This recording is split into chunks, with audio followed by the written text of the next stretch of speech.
क्या कहना चाहेंगी दोनों फिल्मों को लेकर? बस मैं ये कहना चाहूँगी, बहुत दिन से लॉकडाउन लग गया था, मैं शांति से घर में बैठ गई थी, अपने डॉग के साथ, अपने मॉम डैड के साथ और अपने हस्बैंड के साथ बहुत सारा टाइम स्पेंड करा।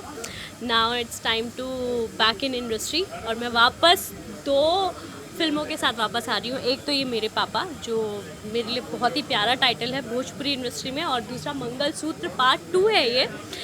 क्योंकि एक पार्ट 1 आई थी जो बॉबी जी ने बहुत पहले डायरेक्ट करी थी, मनोज तिवारी जी की वो मूवी थी।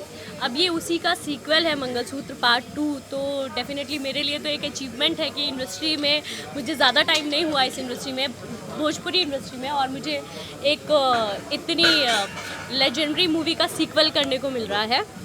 और दूसरा मेरे पापा में अवधेश जी के साथ मुझे काम करने को मिल रहा है। मैं इनके बारे में हमेशा एक बात बोलती हूँ, ये जब भी स्क्रीन पर दिखाई देते हैं ना, तो फिर किसी और को देखने की ज़रूरत नहीं पड़ती, क्योंकि आप जब भी स्क्रीन पर रहते हैं तो आप पूरी स्क्रीन को एकदम ग्रैब करके रखते हैं। आपकी पर्सनालिटी, आपका डायलॉग डिलीवरी, ऑब्वियसली आपसे सीखने को बहुत कुछ मिलता है, बहुत अच्छा लगता है। में आकांक्षा जी को भी आप दिखने देंगे, क्योंकि आकांक्षा जी ने पहले कह दिया है कि आप पूरी स्क्रीन को ले लेंगे। टक्कर तो देखो बराबर नहीं, की मेरे होने सामने वाली है। कमज़ोर लोग नहीं दिखते हैं, जो मजबूत होते हैं ऑलरेडी दिखते ही रहते हैं। और हमारे सामने जो आकांक्षा है अभिनेत्री के रूप में बहुत मजबूत है।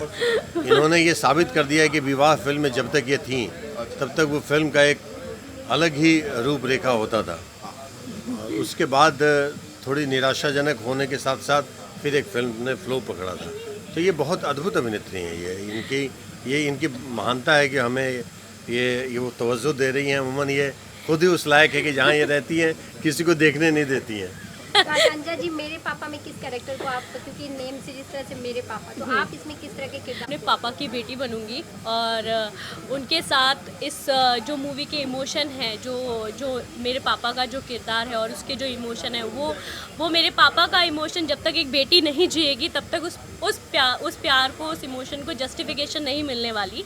तो ये बेसिकली एक बेटी और एक बाप के बीच का गिव एंड टेक होगा, उनके इमोशंस होंगे, उनकी जर्नी होगी ये जो हम देखने वाले हैं इसमें।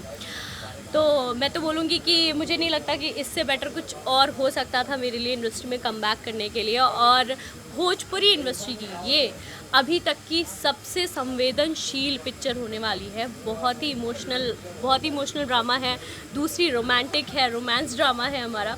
तो ऑब्वियसली मुझे इससे बहुत उम्मीद है, और दर्शकों से तो मैं रिक्वेस्ट करूँगी कि मेरे पापा को अपने पापा जितना प्यार दें, बहुत सारा प्यार दें, और इस मूवी को जल्दी हमारी फ्लोर पर जा रही है, इस मूवी को सुपर डुपर हिट बनाएं।